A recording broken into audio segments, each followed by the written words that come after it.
Hello students, आज class 10 maths NCERT का हम लोग प्रोबेबिलिटी एक्सरसाइज 15.1 का क्वेश्चन नंबर 18 से डिस्कस करेंगे। पिछले वीडियो में मैंने आपको क्वेश्चन नंबर 17 तक कंप्लीट करवा चुका था। वीडियो स्टार्ट करने से पहले हमारा आपसे रिक्वेस्ट होगा कि चैनल को ज़रूर सब्सक्राइब कर लेंगे। चलते हैं, स्टार्ट करते हैं क्वेश्चन नंबर 18। देखिए, इसमें बोल रहा है एक पेटी में 90 डिस्क हैं जिन पर 1 से 90 तक की संख्याएं अंकित हैं। यदि इस पेटी में से एक डिस्क यादृच्छिक निकाली जाती है तो इसकी क्या प्रायिकता होगी कि पहला, इस डिस्क पर अंकित होगी कि कैसी संख्या, 2 अंकों की एक संख्या, दूसरा एक पूर्ण वर्ग संख्या और तीसरा 5 से विभाज्य एक संख्या। सबसे सिंपल है, आप यहाँ पे समझिए कि 1 से लेकर के 90 तक की संख्या अंकित है। आप मान लीजिए कि एक पेटी है, कार्टून है, उसमें कागज़ के टुकड़े पर, छोटे छोटे टुकड़े पर 1 2 3 4 इस तरह से 90 तक लिखा हुआ है, लिख करके डाला हुआ है। उसमें से एक डिस्क को यादृच्छिक निकाला जाता है, तो हमको ये पता करना है कि वह 2 अंकों वाली संख्या होंगे। आप सिंपली देखिए, सॉल्यूशन करेंगे, लिखेंगे पेटी में कुल डिस्कों की संख्या 90 डिस्क है। अब 2 अंकों वाली कौन कौन सी संख्या होंगी, तो 2 अंक वाली संख्या तो 1 तो नहीं होगी, 2 भी नहीं होगी, 3 भी नहीं होगी, 4 5 6 7 8 9, ये 9 संख्याएं जो है सो ये 9 है, सो 1 अंक की संख्या। लेकिन इनको छोड़ने के बाद बाकी जो भी बचेगा सभी संख्याएं 2 अंक वाली ही होंगी। यानी 90 में से अगर 9 घटा दे तो 81 संख्या होगा, वह 2 अंक वाली होगा। तो क्वेश्चन नंबर 1 हमारा बोल रहा है कि 2 अंकों की एक संख्या का प्रोबेबिलिटी निकालिए। तो हम लोग निकाल लेंगे सिंपली, प्रोबेबिलिटी ऑफ 2 अंकों की एक संख्या बराबर 2 अंकों की संख्याओं का अनुकूल परिणाम बटा कुल संभावित परिणाम। 81 ऊपर हो जाएगा और नीचे हो जाएगा आपका 90, कटने के बाद आपका आ जाएगा 9/10। दूसरा नंबर प्रश्न देखते हैं। इसमें आपका बोल रहा है कि पूर्ण वर्ग वाली संख्या। अब पूर्ण वर्ग वाली संख्या कौन सी है ये हमको समझना होगा। पूर्ण वर्ग वाली संख्या जिसका पूरा पूरा वर्गमूल निकल सकता है। तो कौन कौन से संख्याओं का पूरा पूरा वर्गमूल निकल सकता है आप देख सकते हैं। 1 का निकलेगा, फिर 4 का निकलेगा, फिर उसके बाद 9 का निकलेगा, फिर उसके बाद 16 का निकलेगा। इसी तरह आप देख सकते हैं, चेक कर सकते हैं। तो आपको 81 तक जाएगा। इस तरह आपको कितनी संख्याएं हो जाएंगी, टोटल 9 संख्याएं हो जाएंगी, आप चेक कर सकते हैं। यानी 9 ऐसी संख्याएं हैं जिनका पूर्ण वर्ग निकल सकता है। इसलिए इसका प्रोबेबिलिटी एक पूर्ण वर्ग संख्या का हो जाएगा। अनुकूल परिणाम आपका आएगा 9 और संभावित परिणाम हो जाएगा आपका कुल संख्याएं हैं 90। 9/90 कटने के बाद आपका ये भी 1/10, ये भी हुआ कंप्लीट। तीसरा नंबर क्वेश्चन आपका बोल रहा है कि 5 से विभाज्य एक संख्या। तो आप सोचिए कि 5 से कौन कौन सी संख्या विभाजित होगी। आप सिंपली लिख करके देख सकते हैं, 5 10 15 20 25 30 इस तरह से संख्याएं जो है सो 5 से विभाजित हो जाएंगी। कहाँ तक, 90 तक। हम क्या करेंगे कि सभी संख्याओं को काउंट कर लेंगे। यहाँ पर लिख भी लिए हैं कि 5 से विभाजित होने वाली संख्याएं, तो 18 संख्याएं होंगी। इस तरह आप गिन सकते हैं, 1 2 3 4 5 6 इस तरह से टोटल आपकी 18 संख्याएं होंगी जो कि 5 से पूरी तरह विभाजित हो जाएंगी। तो हमारा अनुकूल परिणाम 18 आ गया। अब हम लोग लिखेंगे प्रोबेबिलिटी ऑफ 5 से विभाज्य एक संख्या बराबर, ऊपर में हो जाएगा 18, नीचे 90, कटने के बाद आपका 1/5, ये भी हो गया आपका कंप्लीट। चलते हैं क्वेश्चन नंबर 19। इसमें बोल रहा है कि एक बच्चे के पास एक ऐसा पासा है जिसके फलकों पर निम्नलिखित अक्षर अंकित है। पासे के बारे में तो मैंने आपको इंट्रो क्लास में भी बता दिया था। अब देखिए, यहाँ पर पासे से रिलेटेड किस तरह का क्वेश्चन है इसके बारे में हम लोग समझते हैं। यहाँ पे आपका बोल रहा है, आप लोग देखे होंगे पासे में 1 2 3 4 5 6 तक अंकित रहता है। तो इस तरह का जो पासा है ये लूडो में होता है। यहाँ पर जो आपको पासा बोल रहा है वो बोल रहा है उस पर इस तरह का अक्षर अंकित है, यानी किसी तरफ A है, B है, C है, D है, E है, फिर एक तरफ A है। यानी 2 तरफ A है, बाकी 4 तरफ B C D और E है। तो बोल रहा है कि एक बार फेंकने के बाद क्या प्रायिकता है कि पासा में A प्राप्त होगा और दूसरा D प्राप्त होगा। सबसे पहले हम लोग काउंट कर लेंगे कि कितने अक्षर है। तो 1 2 3 4 5 और 6, यानी पासे में आने वाले कुल अक्षरों की संख्या कितने हो गई, 6। अब आगे चलेंगे, ए की कुल संख्याएं पूछ रहा है कि ए प्राप्त होता है तो अधिक से अधिक आप कितने ए प्राप्त कर सकते हैं, तो एक यहाँ है और एक यहाँ है, 2 ए को प्राप्त कर सकते हैं। तो लिख देंगे कि ए की कुल संख्याएं बराबर हो जाएगी 2। अब आगे चलेंगे, इसी चीज़ का प्रोबेबिलिटी निकालना है ए प्राप्त होने की, प्रोबेबिलिटी ऑफ ए प्राप्त होने की। तो अधिक से अधिक कितने ए हैं आपके पास, 2, और टोटल आपके पास कितने हैं, 6, 2/6 कटने के बाद आपका आ जाएगा 1/3। आगे चलते हैं, दूसरा नंबर प्रश्न बोल रहा है कि डी प्राप्त होने की, तो डी तो आपका एक ही है, यानी डी की कुल संख्याएं हो जाएंगी 1 और प्रोबेबिलिटी ऑफ डी प्राप्त होने की बराबर 1/6। ये भी हो गया आपका कंप्लीट। ये आपका क्वेश्चन नंबर 19 भी कंप्लीट हो गया। आगे चलते हैं, देखते हैं क्वेश्चन नंबर 20। एकदम आसान सा ये भी क्वेश्चन है, बस थोड़ा सा समझिए। बोल रहा है कि एक आयताकार क्षेत्र बनाया हुआ है और उसके अंदर एक वृत्ताकार भी एरिया बनाया हुआ है और एक पासे को फेंका जाता है। और ये भी आपका बोल रहा है कि आयताकार जो क्षेत्र है उसका लंबाई भी दिया हुआ है, चौड़ाई भी दिया हुआ है और वृत्त का व्यास भी दिया हुआ है। तो एक लूडो के पासा को जब हम लोग फेंकते हैं इसके अंदर, तो क्या प्रायिकता है कि इसी के अंदर आकर के गिरेगा। तो आप सोचिए कि कुल परिणाम कितना है, कुल संभावित परिणाम यानी टोटल आयत का क्षेत्रफल, और हमारा अनुकूल परिणाम किसके अंदर गिरना चाहिए, तो वृत्त के अंदर, यानी वृत्त का क्षेत्रफल बटा कुल आयताकार भाग का क्षेत्रफल आसानी से निकल जाएगा। चलिए आपको सॉल्यूशन करके दिखाते हैं। आयत का लंबाई आपका दिया हुआ है 3, चौड़ाई दिया हुआ है 2, वो हम लिख लिए। वृत्त का व्यास भी दिया हुआ था आपका कि 1 मीटर है, तो रेडियस आपका 1/2 हो जाएगा। अब हम यहाँ पर अलग अलग निकाल लिए हैं कि आयत का क्षेत्रफल या आयताकार भाग का भी क्षेत्रफल लिख सकते हैं। लंबाई गुना चौड़ाई 3 दूना 6 मीटर स्क्वायर। वृत्त का क्षेत्रफल भी निकाल लेंगे πr²। रेडियस हम फाइंड आउट कर लिए हैं 1/2 मीटर, यानी कैलकुलेशन करके आपका आएगा π/4 मीटर स्क्वायर। अब आगे चलते हैं, प्रोबेबिलिटी ऑफ पासा को वृत्त में गिरने की। तो वृत्त में गिरना है तो वृत्त का ही क्षेत्रफल निकालेंगे और उसके नीचे होगा कुल संभावित परिणाम यानी कुल क्षेत्रफल, टोटल क्षेत्रफल। तो टोटल तो आपका आयताकार है, वही हो जाएगा ऊपर वृत्ताकार भाग का क्षेत्रफल बटा आयताकार भाग का क्षेत्रफल। ऊपर वृत्त का क्षेत्रफल हम फाइंड आउट कर चुके थे π/4 और आयत का 6, π/4/6, 6 4 से गुना हो जाएगा यानी 6 चौका 24, π/24 ये हो जाएगा आपका कंप्लीट आंसर। आगे देखते हैं क्वेश्चन नंबर 21। इसमें आपका बोल रहा है कि 144 बॉल पेनों के एक समूह में 20 बॉल पेन खराब है। ध्यान दीजिएगा, प्रोबेबिलिटी का क्वेश्चन हम लोग जैसे ही उठाएंगे उसको रीड अच्छे से करेंगे, जितना अच्छे से रीड करेंगे उतना जल्दी वो क्वेश्चन सॉल्यूशन हो जाएगा, अदरवाइज आपका क्वेश्चन कॉम्प्लिकेटेड हो जाएगा। इस बात को आपको ध्यान देना बहुत ज़रूरी है कि और उसमें से सच है, यानी ध्यान दीजिए कि 144 बॉल पेन है, इसमें 20 अगर खराब है तो बाकी अच्छे हैं। इसी बात को हम लिखेंगे कि कुल बॉल पेनों की संख्या 144, खराब आपके पास 20 है तो अच्छे आपके पास कितने बच गए, 124। अब आगे चलते हैं कि आप वही पेन खरीदना चाहेंगे जो अच्छा हो, परंतु खराब पेन आप खरीदना नहीं चाहेंगे, यानी हम जो भी पेन खरीदेंगे वो अच्छा ही पेन खरीदेंगे। अब बोलेंगे, आगे बोल रहा है कि दुकानदार इन पेनों में से यादृच्छिया एक पेन निकालकर आपको दे देता है, तो इसकी क्या प्रायिकता है कि आप वह पेन खरीदेंगे। देखिए बच्चों, अगर दुकानदार हमको पेन देता है तो डेफिनेटली हम उसको चला करके देखेंगे कि वह पेन चल रहा है या नहीं चल रहा है, वह पेन अच्छा है या ख़राब है। तो अगर वह पेन अच्छा होगा तभी हम खरीदेंगे, यानी यहाँ पर आपका प्रोबेबिलिटी निकालना है अच्छे पेन होने की। दूसरा बोल रहा है कि आप वह पेन खरीदेंगे, तो इस बात को जब आपको निकालना होगा, यानी हम वह पेन नहीं खरीदेंगे, यानी डेफिनेटली वह पेन कैसा होगा, खराब होगा। तो यहाँ पर पेन खराब होने की प्रायिकता और यहाँ पर पेन अच्छे होने की प्रायिकता निकालना होगा। यहाँ तक तो हम आपको बता चुके हैं।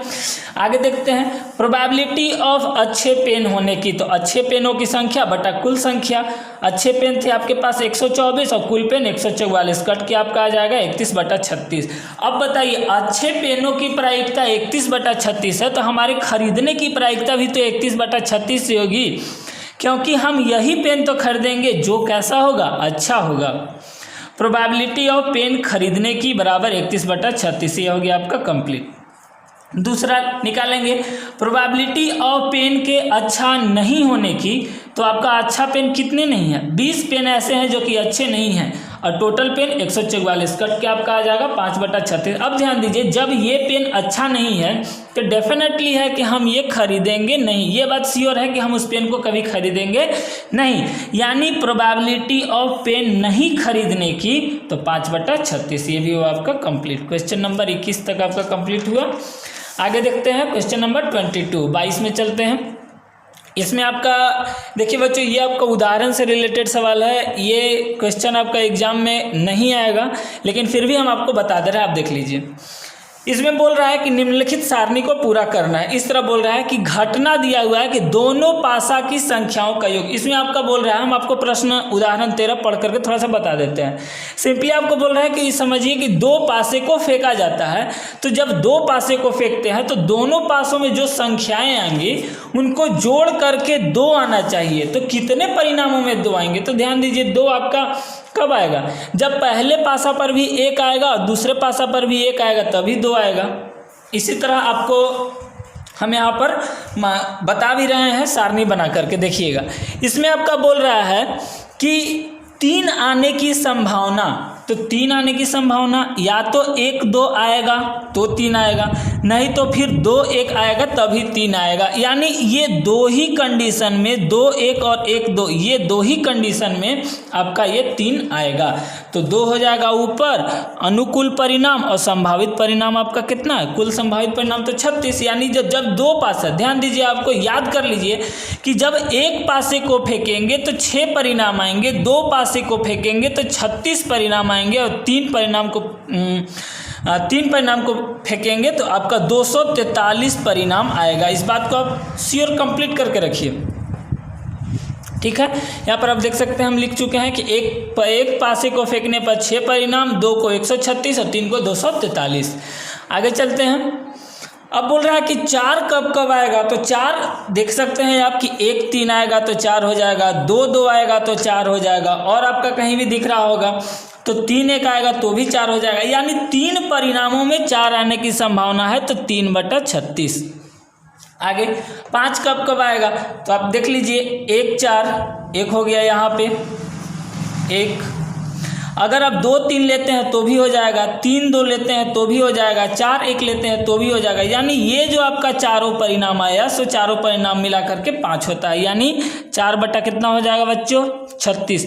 इस तरह से आप चेक करके आप इसको कॉलम को कंप्लीट कर लीजिएगा। चलिए मान लीजिए हम आपको एक और बता देते हैं कि पूछ रहा है कि 11, लास्ट वाले को देख लेते हैं कि 11 कितने परिणाम में आ सकते हैं, यानी 11 आने की क्या प्रायिकता होगी? तो 11 तो आपका सिर्फ 2 कंडीशन में आएगा, जब पहला पासा पर 5 और दूसरा पासा पर 6 हो, या पहला पासा पर 6 और दूसरा पासा पे 5 हो। तो 6 5 11, यहाँ भी 6 5 11, यानी सिर्फ 2 ही कंडीशन में आएगा। तो इसका आंसर हो जाएगा 2/36। दूसरा प्रश्न, इसको आप हल कर लेंगे। दूसरा प्रश्न कि एक विद्यार्थी यह तर्क देता है कि यहाँ कुल 11 परिणाम आते हैं, 2 से लेकर के 12 तक, अतः प्रत्येक की प्रायिकता 1/11 है। क्या आप इस तर्क से सहमत है? तो नहीं, यह तर्क से हम सहमत हैं ही नहीं, क्योंकि ये परिणाम आने की संभावना बराबर नहीं है। क्या गारंटी है कि हम जब 2 बार पासा फेंकते हैं, जब हम पहली बार पासा फेंकते हैं तो उनका योग 2 ही आएगा, दूसरी बार फेंकते हैं तो उनका योग 3 ही आएगा, या 4 ही आएगा? 2 ही तो बार बार आ सकता है, या 11 ही तो बार बार आ सकता है। यानी हम इसका आंसर लिख देंगे कि नहीं, ये परिणाम समसंभावी नहीं है। आई होप आपका क्लियर हो गया होगा। इसके बाद चलते हैं क्वेश्चन नंबर 23। ये आपका इंपॉर्टेंट क्वेश्चन है, इसको ध्यान से देख लीजिएगा। एक खेल में 1 रुपए के सिक्के को 3 बार उछाला जाता है और प्रत्येक बार का परिणाम लिख लिया जाता है। अब आगे क्या बोल रहा है कि प्रत्येक बार का परिणाम लिखने के बाद जब तीनों परिणाम समान होता है, यानी तीनों चित या तीनों पट प्राप्त होता है, तब हनीफ खेल में जीत जाता है, नहीं तो वह खेल में क्या हो जाएगा? हार जाएगा। तो हनीफ के खेल में हार जाने की प्रायिकता ज्ञात कीजिए। यहाँ पे की होगा, हार जाने की प्रायिकता ज्ञात कीजिए। तो यहाँ पर आगे चलेंगे। पहले आप 1 रुपए के जब आप सिक्के उछालते हैं, 3 बार उछालना है, तो कुल परिणाम या तो तीनों हेड आएगा, नहीं तो फिर तीनों टेल आएगा, नहीं तो पहला हेड दो एक टेल आएगा, या तो हेड टेल एट आएगा, हेड टेल और फिर हेड आएगा। यानी अधिक से अधिक आपको जब ध्यान दीजिएगा, एक सिक्के को 3 बार उछालिए, 3 सिक्के को 1 बार उछालिए, डेफिनेटली आपका सेम होगा। यानी कुल घटनाएं आपके पास कितने आ गए? 8। अब बोल रहा है कि तीनों परिणाम समान होने पर, तो तीनों परिणाम समान होने पर यानी तीनों हेड या तीनों टेल तो 2 हो जाएगा, और तीनों परिणाम समान नहीं होने पर तो 8 जब आपका टोटल दिया हुआ है, टोटल 8 परिणाम है जिसमें 2 ही बार तो परिणाम समान होते हैं, यानी 2 आप घटा दीजिएगा तो 6 बार का ऐसा कंडीशन है जहाँ पे कोई भी परिणाम समान नहीं होता। आप ये दोनों हटा करके देख सकते हैं, कोई भी में भी सब परिणाम जो है सो समान नहीं है। अब आपका क्या बोल रहा है कि अगर हनीफ का तीनों चीट या तीनों पट प्राप्त होता है तभी हनीफ खेल में जीत जाएगा, ध्यान दीजिएगा। और आगे बोल रहा है कि अन्यथा वह हार जाएगा, यानी ये दोनों के सिवा अगर 6 और आता है अलग तो वह हार जाएगा, और हमको हार जाने की ही प्रायिकता ज्ञात करना है। यानी जब वह उसको हारना है, हारने की प्रायिकता ज्ञात करना है, तो दोनों समान परिणाम वाले कोई भी संभावना नहीं लाएगा। यानी हम लिखेंगे प्रोबेबिलिटी ऑफ हनीफ के खेल में हार जाने की, तो ऊपर हो जाएगा 6 और नीचे हो जाएगा आपका 8, कट के आपका 3/4, ये हुआ आपका कंप्लीट। देखिए स्टूडेंट्स, हम आपको अच्छे तरह से समझाने की कोशिश कर रहे हैं। अगर आपको इसके बावजूद भी कहीं परेशानी लग रहा है तो आप हमको ज़रूर बताइए कमेंट में, हम आपको फिर से अच्छे से बताने की कोशिश करेंगे। चलते हैं क्वेश्चन नंबर 24। इसमें आपका क्या बोल रहा है कि एक पासे को 2 बार फेंका जाता है, तो इसकी क्या प्रायिकता है कि 5 किसी भी बार में नहीं आएगा या 5 कम से कम 1 बार आएगा। 2 प्रश्न है। अब आप बताइए, यहाँ पर आप देख सकते हैं, यहाँ पर हम आपको बता चुके हैं कि 2 पासे को जब फेंका, एक पासे को 2 बार फेंकिए या 2 पासे को 1 बार फेंकिए, सेम बात है आपका। तो कुल संभावित परिणाम आपका कितना हो जाएगा? 36। आप काउंट कर सकते हैं। अब बोल रहा है कि 5 किसी भी बार में नहीं आएगा, तो हम देख लेते हैं कि 5 प्राप्त करने का कुल परिणाम, तो आप देख सकते हैं यहाँ 5 है, यहाँ है, यहाँ है, यहाँ और यहाँ, यानी टोटल इस तरह का परिणाम में आपका 5 है। आप देख सकते हैं यहाँ से यहाँ तक ये आपका 5 है। अब बोलिए कि सिर्फ यहीं तो नहीं है, यहाँ भी है, तो चलिए हम इसको भी घेरा लगा देते हैं। इसके बाद एक हमारा यहाँ भी बच गया, तो आप टोटल काउंट कर लीजिए 1 2 3 4 5 6 7 8 9 10 और 11, यानी 11 ऐसे परिणाम है जिसमें कि 5 आएंगे, और उसके बाद बाकी जो भी है उनमें 5 नहीं आएंगे। तो 5 प्राप्त नहीं करने का परिणाम, यानी 36 में से 11 घटा देंगे तो 25। अब आपका प्रश्न बोल रहा है कि 5 किसी भी बार में नहीं आएगा, तो 5 यानी 25 ऐसे परिणाम है कि वहाँ पर 5 एक भी बार नहीं आएगा। तो हम लिख लेते हैं प्रोबेबिलिटी ऑफ 5 के एक भी बार नहीं आने की, तो आपका हो जाएगा 25/36।